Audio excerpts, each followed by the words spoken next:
Вработените во судската администрација денеска протестираа 2 часа пред зградите на судовите низ државата.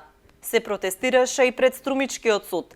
Во известувањето до медиумите, од судската администрација испорачаа повеќе барања. Тие апелираат до Судскиот буџетски совет да ја прекине праксата на дискриминирање и игнорирање на судската служба, со донесување на одлуки според кои пари за судиите секогаш има, а за судската служба нема. Меѓу другото, тие бараат да се прекине со создавање на раздор, незадоволство и револт со ваквите одлуки меѓу вработените.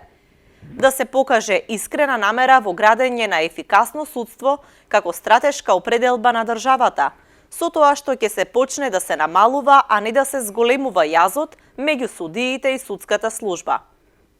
Судската администрација бара итно да им бидат исплатени парите на нивните колеги од судската полиција, помошно-техничкиот персонал, на пензионираните, на вработените кои имаат најниски примања.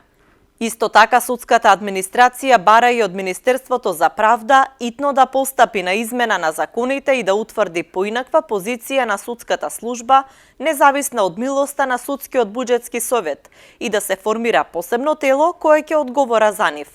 Последното барање до Министерството за правда е задолжително да имаат представник во Судскиот буџетски совет и да имаат представник во Советот на судска служба.